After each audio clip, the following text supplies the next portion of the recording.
हरे राम राम राम हरे हरे, हरे कृष्ण कृष्ण कृष्ण हरे हरे, हरे राम राम राम हरे हरे, हरे कृष्ण कृष्ण कृष्ण हरे हरे। सापडला हाती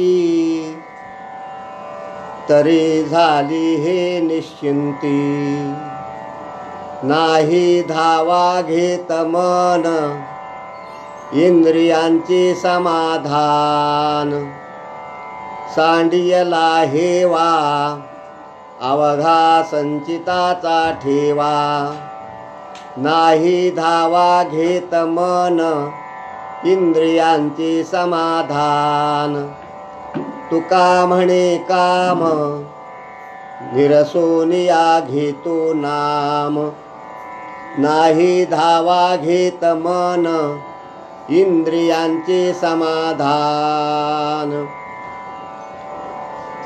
कमचरण सरोजम सांद्र नीलांबुदाभम, जघन निहित पाणिं मंडनं मंडनानां, तरुण तुलसीमाला कंधरं कंजनेत्रं, सदय धवलहासं विठ्ठलं चिंतयामि, मनोजवं मारुततुल्यवेगं जितेन्द्रियं बुद्धिमतां वरिष्ठं, वातात्मजं वानरयूथमुख्यं श्रीरामदूतं शरणं प्रपद्ये,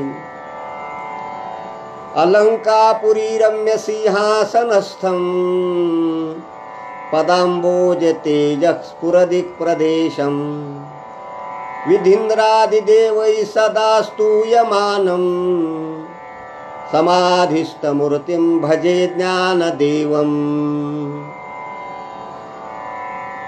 आता हृदय हे आपुले चौफाळूनिया भले, वरे बैसवो पाऊले श्री गुरूंची, आत्मरूप गणेशु स्मरण, होय सकळ विद्यांचे अधिकरण, तेच वंदो श्री चरण श्री गुरूंचे, ते नमस्कारोनी आता, सापडला हाती तरी झाली हे निश्चिंती, नाही धावा घेत मन इंद्रियांचे समाधान। प्रस्तुत प्राप्त प्रसंगी चिंतन सेवेसाठी निवडलेला अभंग संत श्रेष्ठ श्री जगद्गुरु तुकाराम महाराज यांचा 4 चरणाचा असून, या अभंगद्वारा जगद्गुरु तुकाराम महाराज आम्हाला तो सापडला, ताब्यात आला, या अभंगामध्ये काय सापडलं याचा नामोल्लेख तुकाराम महाराजांनी केला नाही, परंतु तो सापडल्यामुळे आम्हाला 5-6 प्रकारचा फायदा झाला। आमच्या जीवनातली चिंता गेली, निश्चिंती प्राप्त झाली, हा पहिला फायदा। मनाची धाव संपली, दुसरा फायदा। इंद्रियांचं समाधान झालं, तिसरा फायदा। आता आम्हाला कशाची हाव राहिली नाही, 5वा फायदा। आणि जन्म मृत्यूला कारण जे संचित कर्म आहे तेही सांडून गेलं, 5वा फायदा। परंतु तो आम्हाला कशाने सापडला? तुका म्हणे काम निरसोनिया घेतो नाम, आम्ही निष्काम नाम घेतलं, त्याच्याद्वारा तो सापडला, आणि तो सापडल्यामुळे अशा प्रकारचा आम्हाला फायदा झाला, असा अभंगाचा सरळ सरळ भावार्थ आहे। चिंतन सेवेला सुरुवात करण्यापूर्वी अल्पसहा परिहार। अखिलकोट ब्रह्मांड नायक, करुणा वरुणालय, जगद आधार, भक्त हृदय वत्सल, रुक्मिणी प्राण संजीवन, पंढरीस परमात्म्याच्या असीम कृपेने विश्वमाऊली ज्ञानोबा राय, जगद्गुरु श्री संत तुकाराम महाराज, गुरुवर्य मोतीराम महाराज यांच्या आशीर्वादाने आणि श्री क्षेत्र आळंदी येथील स्वरभास्कर या पेजवर चिंतन सेवा करण्याचा योग या सर्व स्वरभास्कर पेजच्या भाविक भक्ताकडून आलेला आहे। आळंदी क्षेत्राचा महिमा, इंद्रायणी तीर्थाचा महिमा, माऊलीचा महिमा एका वाक्यात सांगून जातो। आळंदी क्षेत्राचा काय महिमा आहे? आळंदी हे गाव पुण्यभूमी ठाव, दैवताचे नाव सिद्धेश्वर। या ठिकाणी इंद्रादिकांनी ब्रह्मदेवानी सुद्धा तप केलेलं आहे। इंद्र येऊनी भूमीशी याग संपादिले अहर्निशी, इंद्रायणी इंदुरशी पंचक्रोशी त्यापासून, ब्रह्मादिकी तप वरिष्ठ येथेची पै केली। असा आळंदी क्षेत्राचा महिमा। ज्या क्षेत्रामध्ये माऊलीची संजीवन समाधी आहे त्या माऊलीचा महिमा, ज्ञान यांचा राजा गुरु महाराव म्हणती ज्ञानदेव तुम्हा ऐशे, कैवल्याचा पुतळा प्रगटला भूतळा, चैतन्याचा जिव्हाळा ज्ञानोबा माझा, असा ज्ञानेश्वर महाराजांचा महिमा आहे। आणि इंद्रायणी तीर्थाचा महिमा नामदेवराय सांगतात, नामा मने कोटी तीर्थाचे, तीर्थ ओळले पैसाचे, पाप जाईल अनंत जन्माचे, एक स्नान केलिया। अशा आळंदी क्षेत्रामध्ये स्वरभास्कर या पेजच्या माध्यमातून माझ्याकडे आलेली सेवा, त्या संबंधाने अभंग जगद्गुरु श्री तुकाराम महाराजांचा निवडलेला आहे। तुकाराम महाराज या अभंगातून 5-6 प्रकारचे फायदे सांगतात। परंतु एक प्रश्न असा आहे, व्यवहार असो वा परमार्थ, व्यवहारामध्ये आपण काय केलं, आपल्याला काय प्राप्त झालं हे सांगणं काही तेवढं उचित नाही। मी 50 एकर जमीन घेतली, मला 50 क्विंटल कापूस झाला, मी घर बांधलं, हे स्वतः जर माणूस सांगू लागला तर त्याची किंमत कमी होत असते। तसं परमार्थामध्ये मी कोणती साधना करतो, कोणत्या सध्या साधनेवर आरूढ आहे, मला परमार्थामध्ये काय प्राप्त झालं, मी आळंदी पंढरीची वारी करतो 40 वर्षापासून, मी एकादशी करतो, अन्नदान करतो, असं स्वतःच्या मुखानं सांगणं हे काही उचित नाही। मग जगद्गुरु तुकाराम महाराज, मला निश्चिंती प्राप्त झाली, मला तो सापडला, मनाची धाव संपली, इंद्रियांचं समाधान झालं, हाव राहिली नाही, संचिताचा ठेवा सांडून गेला आणि मी नाम घेतो, हे बोलतातच कशावरून हा प्रश्न। तर त्या प्रश्नाचं उत्तर असं आहे की बोलण्याच्या बोलणं कसंही असो, पण बोलण्याच्या पाठीमागचा उद्देश चांगला असला पाहिजे। बोलणं एखाद्या वेळेस वाईट आहे, आई लेकराला शिव्या देते, परंतु आईच्या शिव्या देण्याच्या पाठीमागचा उद्देश चांगला आहे, लेकराचं कल्याण व्हावं।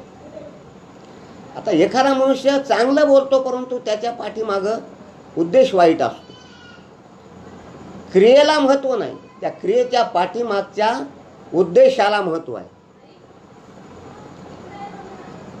80 वर्षाची आजी नातवाच्या लग्नाला जाता आलं नाही, एका जागेवर पडून होती। लग्न करून नातू आल्यानंतर बापानं सांगितलं, देवाचं दर्शन घ्या ना आजीचं दर्शन घ्या। देवाचं दर्शन घेतलं आणि त्या नवरा बायकोनं असणारं आजीचं दर्शन घेतलं। आजीचं दर्शन घेतल्याबरोबर आजीच्या मुखातून उद्गार निघाले, लवकर म्हातारे व्हा। आता तरुण नवरदेव नवरीला लवकर म्हातारे व्हा म्हणणं हा शाप आहे का आशीर्वाद आहे?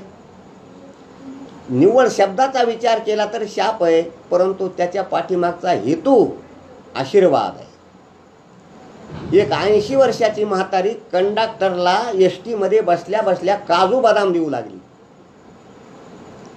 कंडक्टरला वाटलं आजीचं काय माझ्यावर प्रेम आहे, आजीबाई मला काजू बदाम देतात। कंडक्टर म्हणाला, आजीबाई काय तुमचं माझ्यावर प्रेम आहे, तुम्ही मला काजू बदाम देता? आजी म्हणली प्रेम वगैरे काही नाही. मग कशामुळं देता? माझ्या तोंडात नाहीत दात, सगळून फेकल्यापेक्षा तुला दिलेले बरे. म्हणजे क्रियेच्या पाठीमागचा, बोलण्याच्या पाठीमागचा उद्देश चांगला असला पाहिजे. तर तुकाराम महाराज जे हे बोलतात ते तुकाराम महाराजांच्या बोलण्याच्या पाठीमागचा उद्देश काय आहे, तर ते आपण जगद्गुरु तुकाराम महाराजांनाच विचारू. महाराज, तुमचा हे बोलण्याच्या पाठीमागचा उद्देश काय आहे? तर तुकाराम महाराजांनी अभंगाच्या 2 चरणामध्ये बोलण्याचे 3 उद्देश सांगितले. हितावरी यावे कोणी बोलिलो या भावे, कोणी बोलिलो या भावे, कोणी बोलिलो या भावे.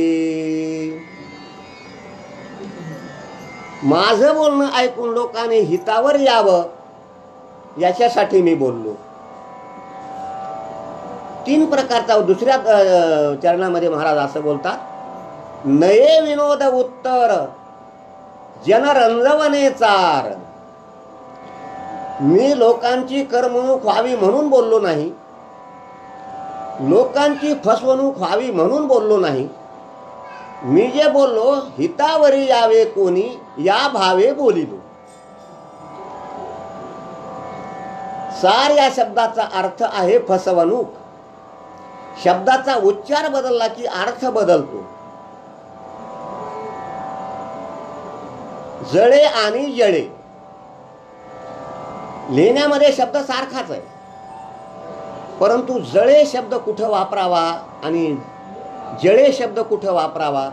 जिथं पाण्याचा संबंध आहे तिथं जळे, आणि जिथं अग्नीचा संबंध आहे तिथं जळे. जळे माझी काया लागला ऊनवा, तिथं जळे. नोहे सारिता निराळे, लवण मेळविता जळे. शब्द एकच आहे, परंतु उच्चार बदलला की अर्थ बदलतो. तसं 4 आणि 4 एकच आहे. सला कानाचा पुढर, पण उच्चार बदलला की अर्थ बदलतो. 4 कुठं वापरावं आणि 4 कुठं वापरावं. संख्यावाचक जर आलं तर 1 2 3 4 असा 4 हा उच्चार करावा. आणि जिथे फसवणूक आहे तिथं 4. जनरंजवणे चार. मी लोकांची फसवणूक व्हावी म्हणून बोललो नाही. ते सिनेमामधले जे नट असतात ते विनोद करतात. कशामुळं? लोकांची करमणूक व्हावी, आम्हाला पैसा मिळावा. आता कीर्तनामध्येही विनोद हा शिरलेला आहे. विनोद करू नये या मताचा मी नाही, परंतु विनोद हा 9 रसापैकी असणारा एक रस आहे, हास्यरस आहे. परंतु विनोदासाठी कीर्तन नसावं. काही लोक बोलून फसवतात. एका डॉक्टरनं दवाखान्यावर पाटी लावली होती.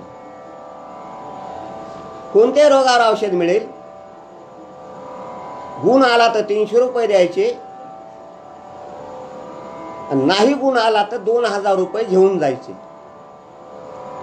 एक जणाला वाटलं काही झालं तरी गुण आला म्हणायचंच नाही, 2000 रुपये डॉक्टरकडून काढायचे म्हणजे काढायचे. डॉक्टरकडे गेला.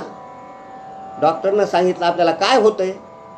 डॉक्टर साहेब, कसं की 1-2 महिने झालं तोंडाला चवच नाही.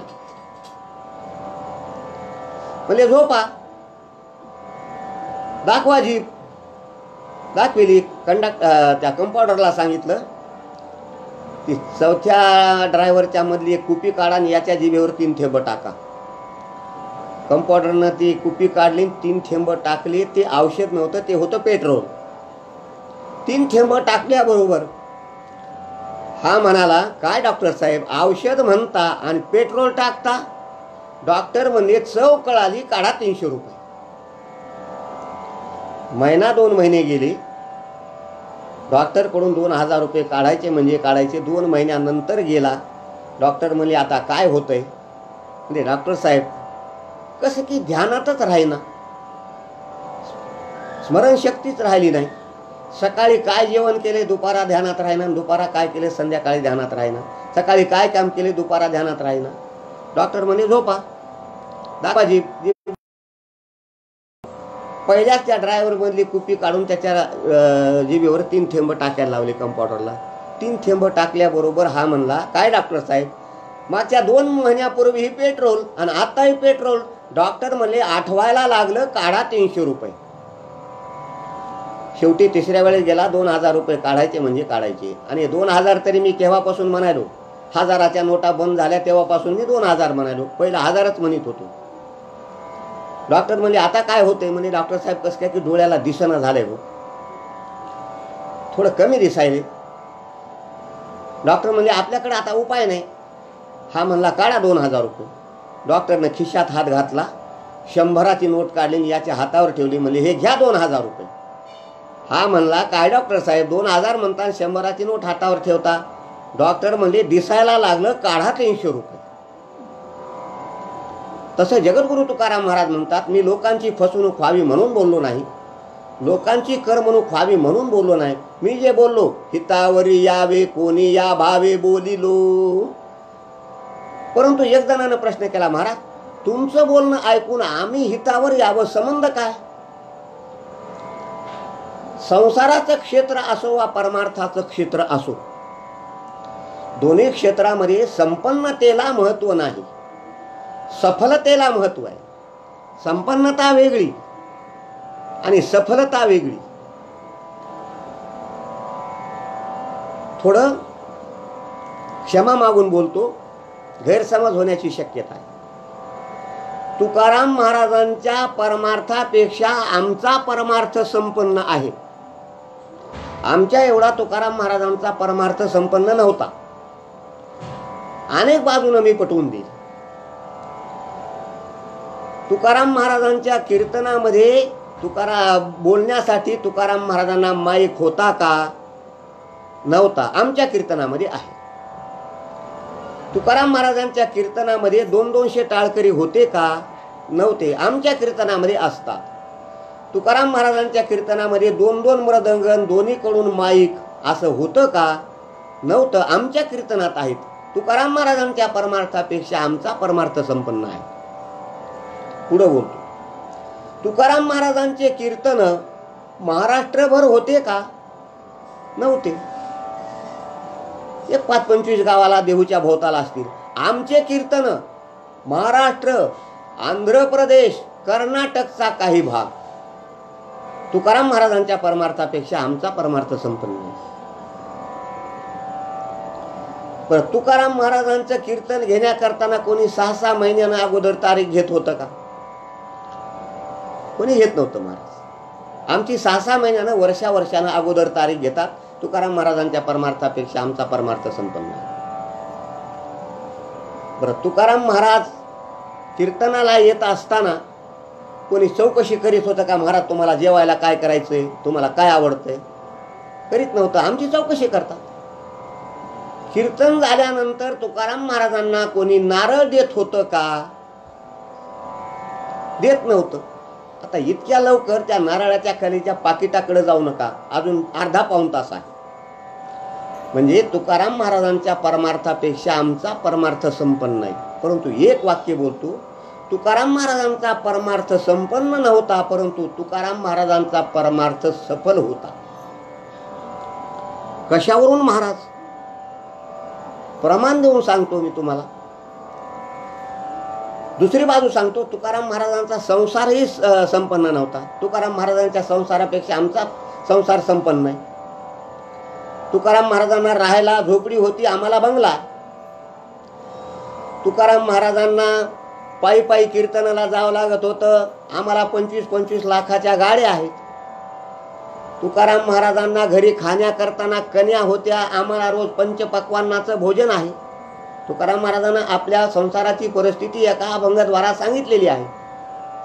पाहुणे घराशी आजी आले ऋषिकेशी, काय करू उपचार कोप मोडकी जर्जर. तुकाराम महाराजांना बसण्याकरताना मोडकी बाज होती, आम्हाला सागवानी पलंग. घरी मोडकिया बाजावरी वाकळीच्या शेजा. दरदरीत पाण्या माझी रांधिलेल्या कण्या.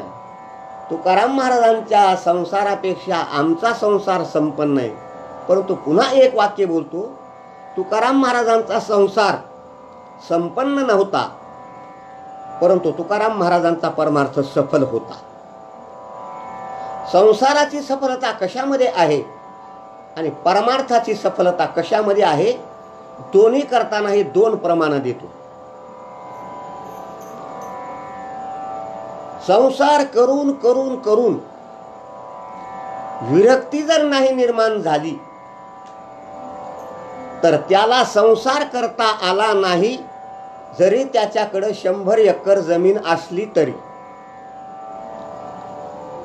आणि परमार्थ करून करून जीवनातली जर चिंता नाही गेली तर त्याला परमार्थ करता आला नाही, जरी रोज 5 कीर्तन करीत असला तरी. संसाराची सफलता विरक्तीमध्ये आहे. तुका म्हणे हेची आश्रमाचे फळ, परमपद बळ वैराग्याचे.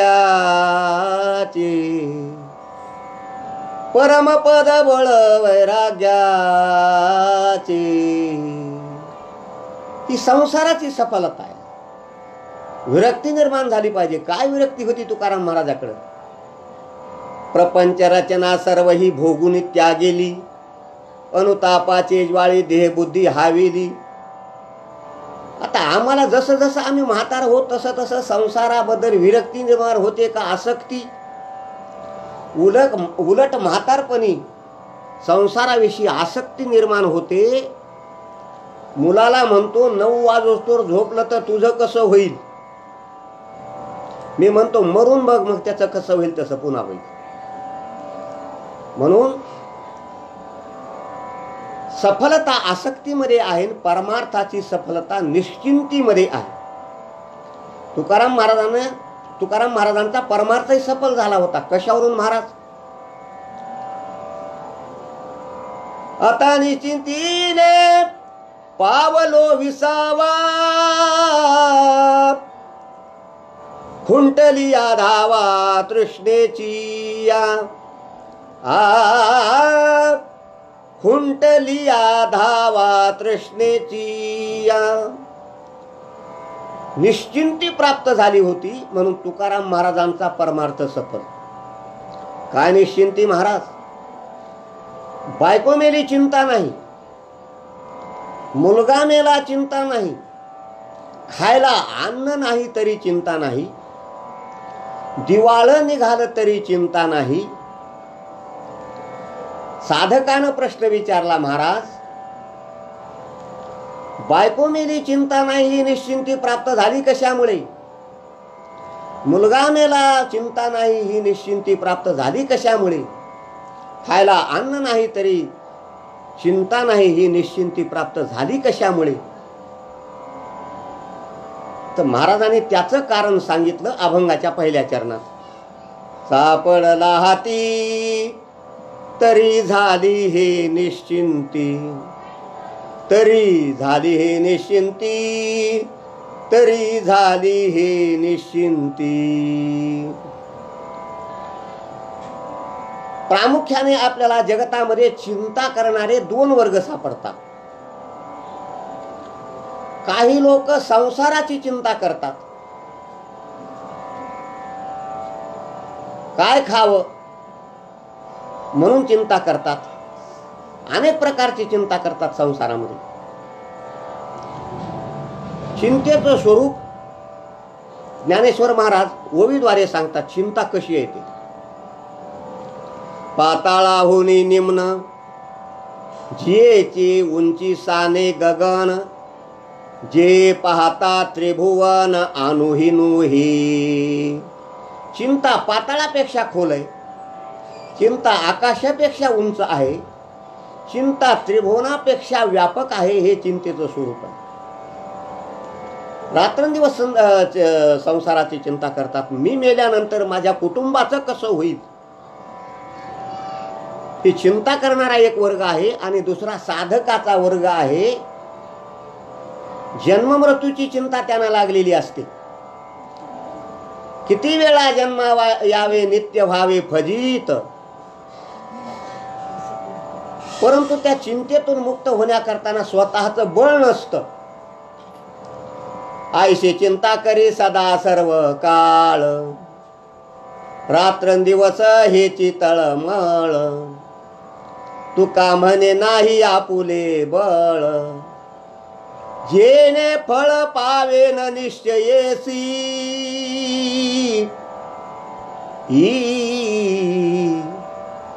अशी साधक चिंता करतो. मला जन्म मृत्यूच्या दुःखातून मुक्त होण्याकरताना साधक चिंता करतो. काय मे उद्धार पावेन, काय कृपा करील नारायण, ऐसे तुम्ही सांगा संत जन, करा समाधान चित्त माझी. संत जे असतात त्यांना संसाराची तर चिंता नसतेच आणि उद्धाराची चिंता नसते, ते मुक्त झालेले असतात.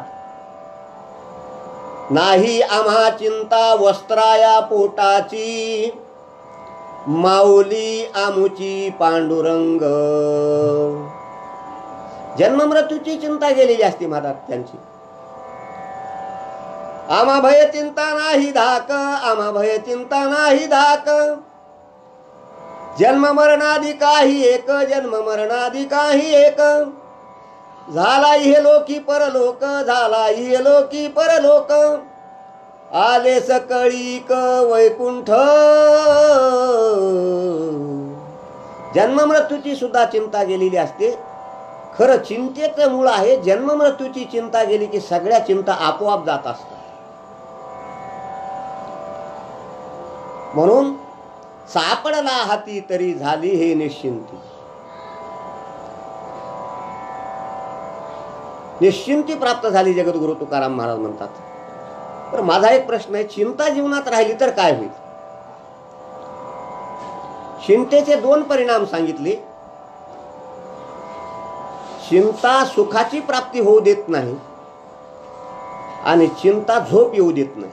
ते दोन परिणाम चिंतेचे.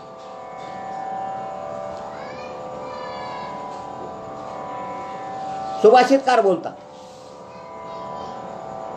लोभातुरा नाम न पिता न बंधू, कामातुरा नाम न भयन न लज्जा, चिंतातुरा नाम सुखन्न निद्रा, क्षुधातुरा नाम न बलन्न तेजा, चिंतातुरा नाम न सुखन्न निद्रा. चिंतातुर माणसाला सुखाची प्राप्ती होऊ शकत नाही महाराज आणि झोपही येऊ शकत नाही. झोपीचे सगळे जरी साधनं असतील, पलंग असेल, गादी असेल, कछवा लावलेला असेल, मच्छरदाणी असेल, सगळी जरी व्यवस्था असली तर चिंता जर मनात असली, व्यापी चिंता तळमळी. स्थूलमानानं सांगतो, सुखी कोण? पडल्या पडल्या ज्याला झोप लागती तो सुखी. परंतु विनोदानं बोलतो, तोही सुखी आहे, पण नंबर 2चा सुखी. नंबर 1चा सुखी ज्याला अगोदर झोप लागते मग पडतो तो नंबर 1चा सुखी. आणि सुखाची प्राप्ती होऊ शकत नाही महाराज. सतत दुःखाची प्राप्ती होत असते. म्हणून ज्याच्या जीवनातली प्राप्ती गेली, जीवनातली चिंता गेली, कशामुळे? सापडला हाती तरी झाली हे निश्चिंती. कोणत्या प्रकारची चिंता आता राहिली नाही. चिंता करिता हारली नारायणे. परंतु हातात काय सापडलं याचा आपण अनुमान प्रमाण लावू. निश्चिंती कशामुळे प्राप्त झाली? काय हातात आलं म्हणजे निश्चिंती प्राप्त होते. सापडला आणि हाती दोन शब्द वापरले. हाती म्हणण्यालाही महत्व आहे. अहो, संसारातल्या काही वस्तू जर हातात असल्या तर मनुष्याला जे करायचं असेल, जे मनात इच्छा धरेल ते प्राप्त होतं. पक्वान्न करायचं ठरले, गहू हातात आहेत, गव्हाची राशी आली हाती, सकळ पक्वान्य त्याची होती. वस्तू घ्यायच्यात, पैसा हातात आहे, सगळ्या वस्तू त्याला प्राप्त होतात. ज्ञानेश्वर महाराज थोडे दिव्य दृष्टांत देतात. का चिंतामणी आलिया हाती, सदा विजयी वृत्ती मनोरथी, तैसा पूर्ण काम मी निवृत्ती ज्ञानदेव म्हणे. हाती म्हणण्याला महत्व आहे.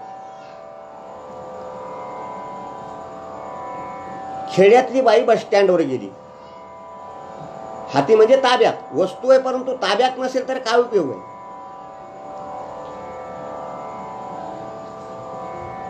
एक तास झाला एसटी येईना, गावातली दुसरी बाई गेली. कुठं निघालीस पहिल्या बाईला विचारलं. ती म्हणली एका शहराचं नाव घेतलं, परभणी म्हणा. परभणीला कशाला? साडी घ्यायला. साड्याचं फॅड बायाला असतं.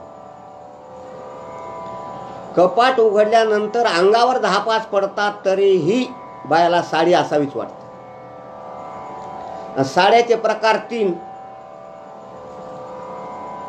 ठेवणीची साडी, नेसायची साडी आणि खो खो साडी. आता माझ्याच घरी प्रकार घडला. आमच्या मुलाचं लग्न झालं आणि पहिल्यांदा मुलगा आमचा सासरवाडीला गेला. आमची मुलगी बरोबर गेली. आता आमच्या विनबाईनं ठेवणीची साडी घेतली नाही, आमच्या मुलीला नेसायची घेतली नाही, साडी घेतली खो खो. आता खो खोचा खेळ ज्यांनी पाहिला असेल, खेळला असेल त्यांना माहीत आहे. पळायचं पळायचं आणि खो म्हटलं की बसलेल्यानं पळायचं आणि येणं बसायचं. नेसून घरी मुलगी आल्याबरोबर आमच्या मंडळीला राग आला. म्हणजे फेडून ठेव, जशाला तशी घडी घालून ठेवली. बदला घेतल्याशिवाय राहणार नाही. 2-3 वर्षाला आमच्या मुलाला मुलगा झाला, नातू झाला. आमची मंडळी नातू बघायला गेली आणि 30 साडी आमच्या इनबाईला नेली खो खो. तिनंही असणारं तसंच घडी घालून ठेवली. काल परवा आमच्या मुलीकडं वास्तू शांती झाली आणि आमच्या इनबाईनं 30 साडी आणली आमच्या मुलीला खो खो. आता ती साडी आमच्या मुलीच्या घरात आहे.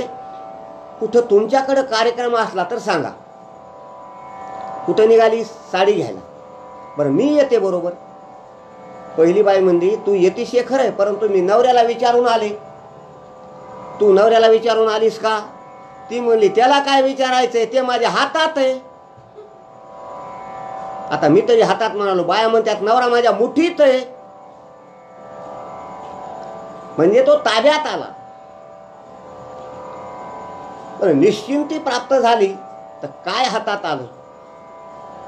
जड जीव आणि परमात्मा. तुकाराम महाराजांच्या हातात का जड आलं, का एखाद्या जीवाची प्राप्ती झाली, काय नेमकं काय झालं? आपण याचा विचार करू. जड हातात आल्यानंतर निश्चिंती प्राप्त होते का? घर बांधलं, चिंता मिटली का? नाही. पर त्याच्यावर दुसरा मजला बांधला, चिंता मिटली का? नाही. धन मिळालं, धन हे जड आहे, चिंता मिटली का? नाही. मग ज्या अर्थी तुकाराम महाराजांची चिंता गेली होती त्या अर्थी तुकाराम महाराजांच्या हातात जड आलं नाही. बरं एखाद्या जीवाची प्राप्ती झाली का याचा आपण विचार करू. एक 25 वर्षाचा तरुण त्यानं असा विचार केला की आता आपण लग्न करावं. म्हणून त्याचं सोयऱ्याधाऱ्यानं मिळून कसं तरी लग्न केलं. प्राप्ती झाली, लग्न झालं. चिंता मिटली का वाढली?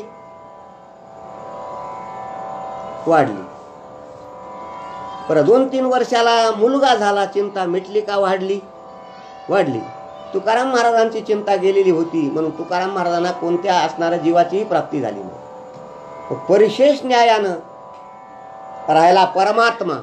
परमात्मा हातात आला. हरी आला हातात मग कैची भय चिंता, मग कैची भय चिंता, मग कैची भय चिंता. ब्रह्मांडाचा मालकच हातात आला म्हणून मला निश्चिंती प्राप्त झाली. जगद्गुरु तुकाराम महाराज हा पहिला फायदा सांगतात. दुसरे 2 फायदे अभंगाच्या दुसऱ्या चरणात. नाही धावा घेत मन इंद्रियांचे समाधान. आपल्याला असं अनुमान लावावं लागतं की परमात्मा प्राप्त होण्याच्या अगोदर मनाची धाव होती आणि परमात्मा हातात आला, सापडला, मनाची धाव संपली. आता मन कसं आहे हे तुकाराम महाराजांनी अनेक प्रमाणानं पटवून दिलेलं आहे. 10 वस्तू चंचल आहेत, त्यापैकी पहिला नंबर मनाचा आहे. मनो मधुकरो मेघो मानिनी मदनो मरुत मा मदो मरकटो मच्छू मकारा दश चंचला. हे मन चंचल आहे, एका जागेवर स्थिर राहू शकत नाही. महाराज तुकाराम महाराज बोलतात, न पुरती भ्रमणा दाही दिशा सप्तही पाताळे आकाशा. बळेची उडी घाली देखोनी फासा आणि केलो या देशा अंदना. मनाला 10 दिशा सुद्धा भ्रमण करताना पुरे होत नाही. भलतिया सवे धावे सैराट वाट आडवाट दरे दर कूट. नेने काही पुढे कपट घात बळकट मांडियाला.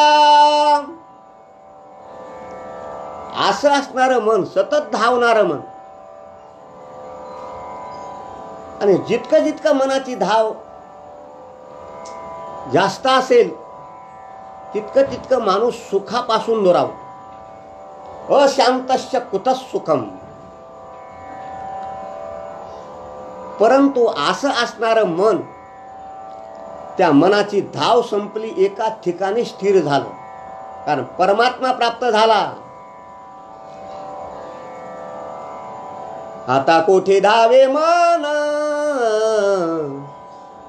आता कोठे धावे मन,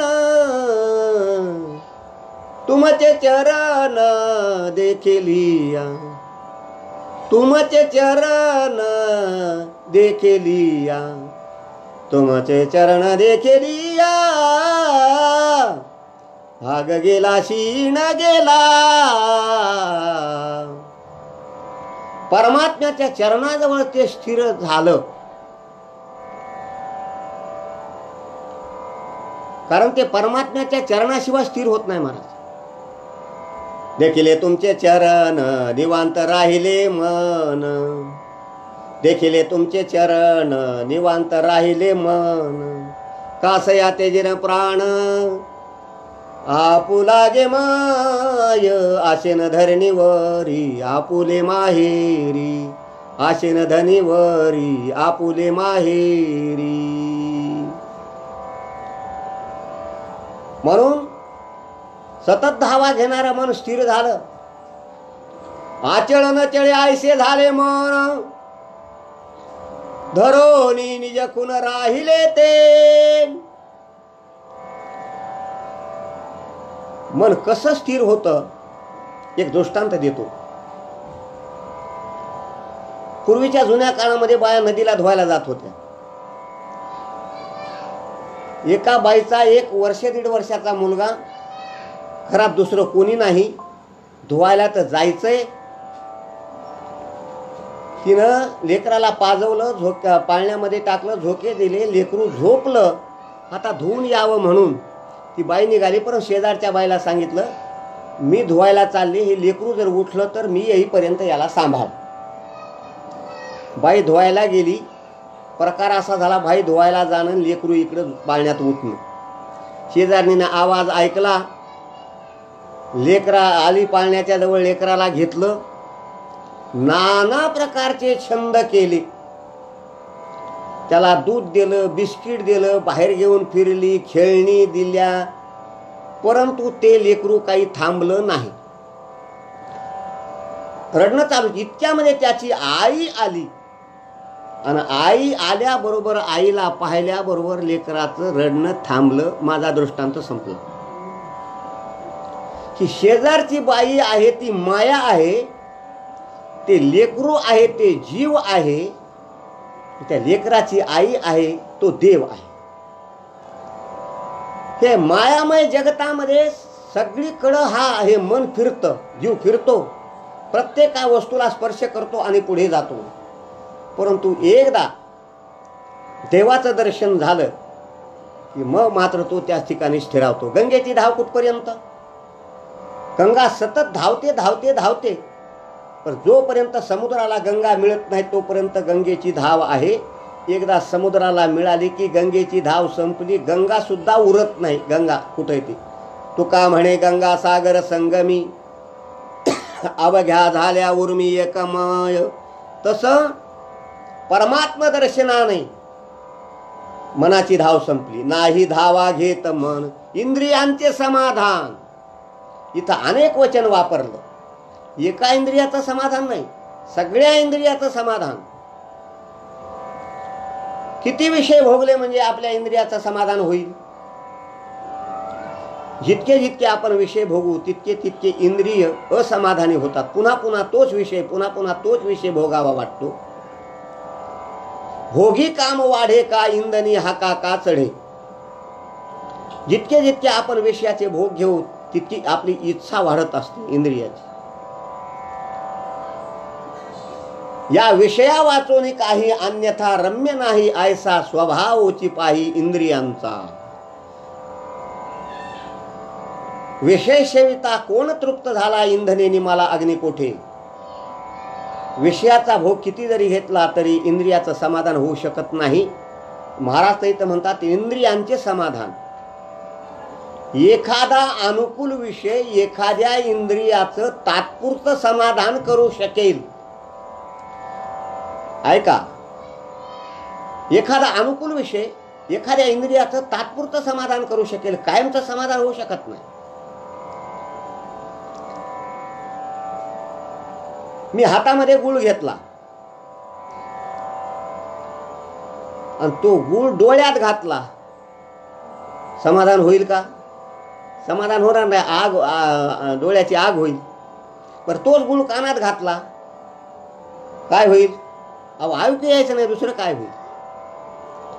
तोच गुळ नाकात घातला, काय होईल? एक पोरग विनोदानं म्हणलं, महाराज खरंच होईल.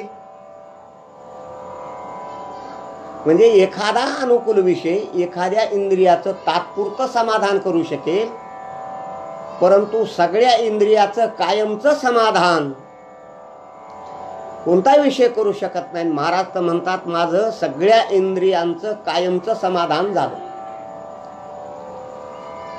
दोन अभंग आपल्या समोर वाचून दाखवतो म्हणजे आपल्याला कळेल. ते विषयाकडचे लागलेले जे इंद्रिय आहेत ते जर आपण देवाकडे वळवले तर ते इंद्रिय समाधानाला प्राप्त होतात. म्हणून तुकाराम महाराजांनी इंद्रियांना विनंती केली, घेई घेई माझे वाचे गोड नाम विठोबाचे. तुम्ही घ्या रे डोळे सुख. घेई घेई माझे वाचे गोड नाम विठोबाचे. तुम्ही घ्या रे डोळे सुख, पहा विठोबाचे मुख. तुम्ही ऐका रे कान माझ्या विठोबाचे गुण. मनात येथे धावा घेई राही विठोबाचे पायी. तुका म्हणे जीवा नको सोडू या केशवा. म्हणून हे इंद्रिय देवाकडे लावा. मी अगोदरच सांगून गेलो की एखादा अनुकूल विषय एखाद्या इंद्रियाचं तात्पुरतं समाधान करी. एका मिनिटात सांगतो. एक गायनाचार्य म्हणा, मृदंगाचार्य म्हणा, सप्ताहामध्ये 7 दिवस एका गावामध्ये राहिला. सप्ताहामध्ये राहिल्यानंतर त्याला चटणी भाकर पिठलं कोण देतं? हात जोडून मागतात, आम्हाला पिठलं द्या, चटणी द्या, भाकरी द्या. परंतु दररोजच असणारं गोड पदार्थ. 8 दिवस गोड खाल्लं, घरी आला आणि बायकोला सांगितलं तोंड सपक पडलंय आणि आमटी कर. बायकोनं गॅस पेटवला, भगुनं ठेवलं, तेल टाकलं, जिरे टाकले, मोहऱ्या टाकल्या. कांदा लसण चातुर्मासामुळे चालत नाही आणि अशी आमटी केली महाराज की सगळ्या गल्लीमध्ये त्या आमटीचा घमघमाट सुटला. आणि आमटी तयार झाल्यानंतर बायकोनं सांगितलं, मालक अहो तुम्ही आमटी तोंडाने खाऊन खाऊन किती खाणार आहेत? मग तुम्ही असं एक आडंगावर झोपा, तुमच्या कानात वत्ते. कानात ओतल्यानंतर समाधान होईल का? माऊली बोलतात, करोनी रस सोये बरवी, कानी केव्ही भरावी, का फुले आणून बांधावी केवी डोळा. परंतु कायमचं समाधान इंद्रियाचं होतं देवाकडे लावल्यानंतर. आणखी एक अभंग म्हणून दाखवतो, सगळ्यांना तो अभंग पाठ आहे. पाहता श्रीमुख सुखावले सुख, डोळियाची भूक नवजे माझ्या. डोळ्याचं समाधान. दिवे गोड तीन अक्षराचा रस, अमृत जयास फिके पुढे. रचनेचं ह्याचं वाचेचं समाधान. श्रवणाची वाट चोखाळली सिद्ध, कानाचं समाधान गेले भेदाभेद निवारुनी. महामळे मन होते जे गादले, शुद्ध चोखाळली स्फटिक जैशी. आणि ऐका, हे कशामुळं झालं? तुका म्हणे माझ्या जीवाचे जीवन, विठ्ठल निधान सापडले. म्हणून सापडला हाती इंद्रियांचे समाधान. पहिला फायदा निश्चिंती प्राप्त झाली. दुसरा फायदा मनाची धाव संपली. तिसरा फायदा इंद्रियांचं समाधान झालं. तिसऱ्या चरणामध्ये आणखी 2 फायदे सांगतात महाराज. सांडियाला हेवा, अवघा संचिताचा ठेवा. अवघा संचिताचा ठेवा, अवघा संचिताचा ठेवा. ठेवा या शब्दाचा अर्थ आहे हाव. आता आम्हाला काही मिळवावं अशी हाव राहिली नाही. तुम्ही संसारामध्ये काहीही मिळवा, ती हाव शिल्लकच राहते. परंतु परमात्मा प्राप्त झाला, हाव संपली. ज्याच्या जीवनातली हाव संपली तो कसा असतो, ज्ञानेश्वर महाराज एका ओवीद्वारे स्पष्ट करतात. जैशी वार्याची धाव, तैसा सरळ स्वभाव. चिंता आणि हाव नाही जया. ज्याच्या जीवनातली चिंता गेली, ज्याच्या जीवनातली हाव गेली, त्याचा स्वभाव सरळ असतो महाराज. जसा वारा सर्वत्र सारखा वाहतो, तसं त्याचा सरळ स्वभाव असतो. तुम्ही त्याच्याशी किती वाकडं वागा, ती खूणच आहे. ज्ञानेश्वर महाराजाबद्दल किती लोक वाकडे वागले, जगद्गुरु तुकाराम महाराजाच्या बद्दल किती लोक वाकडं वागले, तरीही ते जगताविषयी सरळच वागले. जगताचं कल्याणच असणारे त्यांनी केलं. म्हणून आता कोणत्याही प्रकारची आम्हाला काही मिळवावं अशी हाव राहिली नाही. सांडियाला हेवा, हे सांडियाला दोन्हीकडे लावावं लागतं. सांडियाला हेवा, सांडियाला संचिताचा ठेवा.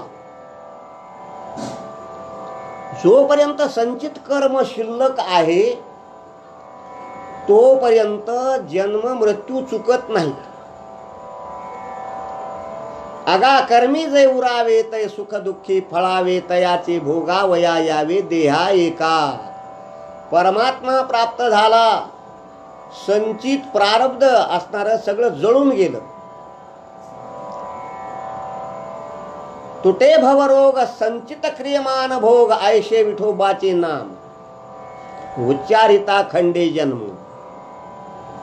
तुकाराम महाराज एका प्रमाणाद्वारे बोलतात. आमचं कसं झालं सांगू का? संचित सांडवले होते काही जे जवळी, वितगोत पुत माया तुटली हे लागावळी. निष्काम झालो देवा होते माझे कपाळी. तुका म्हणे तुची आता माझा सर्वस्वे बळी. संचित सांडून गेलं याचा अर्थ जन्म मृत्यूच्या दुःखातून आम्ही मुक्त झालो.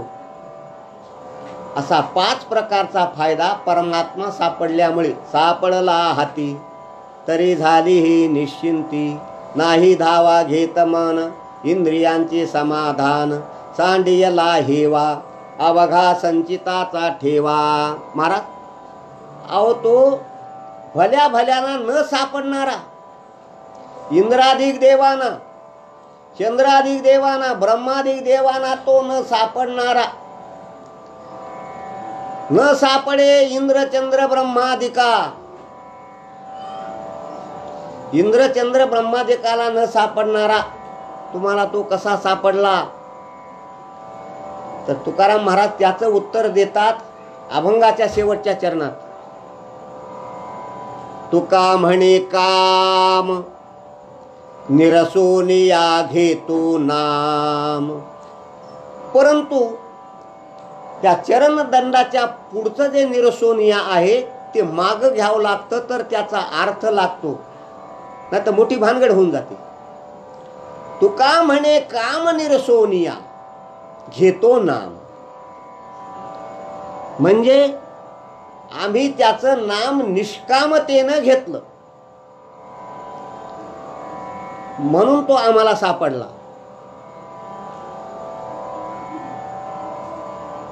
नाम घेण्याच्या 4 पद्धती सांगितल्या.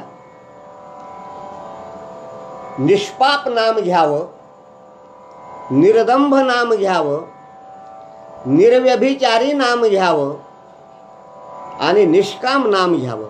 या 4 पद्धतीपैकी निष्काम नाम घेण्याला अनन्यसाधारण महत्व आहे.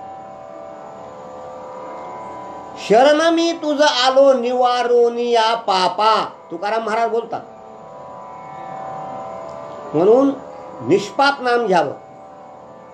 वाला कोळी भयंकर पापी होता, त्याच्या पापाचं मोजमाप नाही, परंतु एकदा त्यानं नाम घ्यायला सुरुवात केली पुन्हा जीवनामध्ये पाप केलं नाही. निर्दंभ नाम घ्यावं.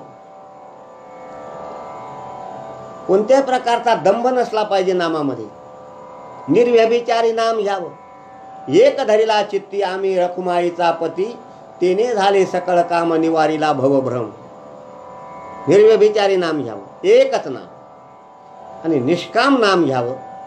म्हणजे संसारातल्या कोणत्याही अपेक्षेनं हे मला प्राप्त व्हावं, ते प्राप्त व्हावं, याच्यासाठी नाम घ्यायचं नाही. त्या नाम घेण्याच्या पाठीमागं कोणताही आपला हेतू नसला पाहिजे. तसं आम्ही नाम घेतलं. तुका म्हणे काम निरसोनिया घेतो नाम. नाही धावा घेत मन इंद्रियांचे समाधान. परंतु 1-2 शंका आपल्या समोर ठेवतो. सापडला हाती, तुकाराम महाराज जे म्हणतात, तर मी म्हणतो तो कवा हरपला होता. सापडला याचा अर्थ तो हरपला कधी होता, हा प्रश्न. बरं, दुसरा प्रश्न असा आहे की व्यापक वस्तू हरवते का परिच्छिन्न वस्तू हरवते? परिच्छिन्न वस्तू हरवते. मग परमात्मा परिच्छिन्न आहे का? हरी हा व्यापक सर्वगत. मग सापडला कसा म्हणतात? ज्या अर्थी सापडला म्हणतात त्या अर्थी हरवलेला असावा, तेव्हा सापडला म्हणतात. तर त्याचं उत्तर असं आहे की तो हरवलाच नव्हता. तो का म्हणे होता ठेवा तो या भावा सापडला. आमचा भ्रम झालेला होता, तो भ्रम दूर झाला. आणि तो सापडायचा असेल तर तो नामानं सापडतो. महाराज नाथ महाराज सुद्धा या अभंगाला पुष्टीचं प्रमाण देतात. सर्व संतांचं मत, सर्व संतांचा विचार एकच आहे. महाराज सापडला हारी तयाला साधनी, एका जनार्दनी हारी बोला, हारी बोला. नामचिंतन रात्रंदिवस घेतल्यानं त्याची प्रचिती आली. तैसार दयामध्ये मी रामू आसता सर्व सुखाचा आरामू, परे भ्रांताशी कामू विषयावरी. त्याच्या पुढे जर जाऊन सांगायचं असेल, सापडला सापडला म्हणतात ती वस्तूच ती आहे. देह मी हे सरे उरला उरे विठ्ठल, ती वस्तूच ती आहे. महाराज देवची बरे तुका म्हणे खरे तुम्ही. तीच वस्तू आहे, तेच आपण आहोत, परंतु भ्रांतीमुळे देहाला आपण म्हणत होतो, मी म्हणत होतो. ती भ्रांती गेली. भ्रांती गेल्यामुळे आत्मवस्तू प्राप्त झाली. सापडला हाती तरी झाली ही निश्चिती. धावा घेत मन इंद्रियांचे समाधान. विचार सागरातला दृष्टांत सांगतो म्हणजे आपल्या लक्षात येईल. महाराज 10 जण गंगेच्या पलीकडे जाण्याकरताना तरुण मुलं होते, 25-25 वर्षाचे 10 जण, आणि ते गंगेच्या पलीकडे जाणार होते. पावसाळा होता, गंगा भरलेली होती, टोकऱ्याची काही व्यवस्था नव्हती. 10 जण पोहणारे होते. 10 जणांना उड्या मारल्या, पलीकडे पोहून निघाले. परंतु 10 जणातल्यानं एक शंका उपस्थित केली, अरे आपण 10 जण असणारे उड्या मारल्या, अलीकडे आलो, 10ला 10 आहेत की नाही मोजून पहा. एक जणाला मोजायला लावलं, 1 2 3 4 5 6 7 8 9. त्यानं स्वतःला सोडूनच दिलं. मला 9 भरले. प्रत्येकानं असंच मोजलं, 9 भरले. आपल्यातला एक बुडाला आणि 10 जण एकत्रित बसून असणारे रडायला लागले. जवळच एक शेतकरी होता, आऊत आणणारा. शेतकरी आला, अरे का रडता, कशामुळे? आम्ही 10 जण होतो, अलीकडे आल्यानंतर एक जण आमच्यातला बुडाला, आम्ही 9 जण राहिलो. शेतकऱ्यानं पाहिलं 10ला 10 दिसायले.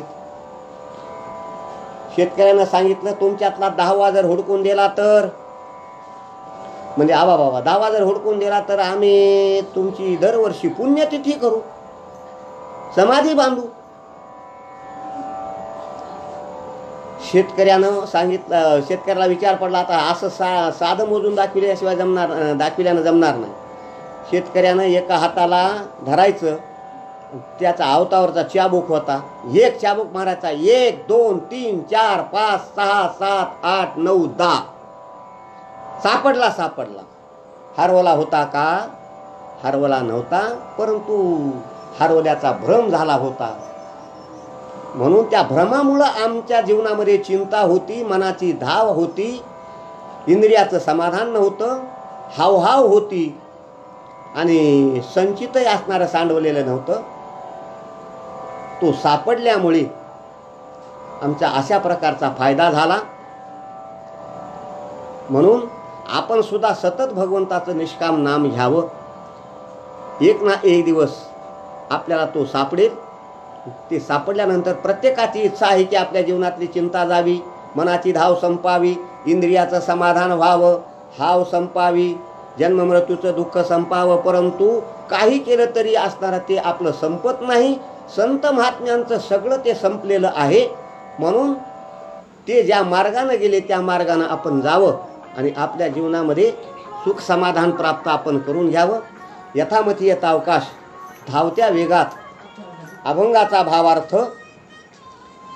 पांडुरंग परमात्मा आळंदी क्षेत्रामध्ये हे पेज असल्यामुळे ज्ञानेश्वर महाराज, वैकुंठवासी श्री गुरु मोतीराम महाराज, स्वरभास्कर या पेजवर सर्व स्वरभास्करच्या सर्व कार्यकर्ते मंडळीनं मला या ठिकाणी प्रवचनाची संधी दिल्याबद्दल सर्व स्वरभास्कर मित्रमंडळाला आणि श्रोते मंडळींना मनोभावे वंदन करतो आणि याच ठिकाणी मी वाणीला विराम देतो.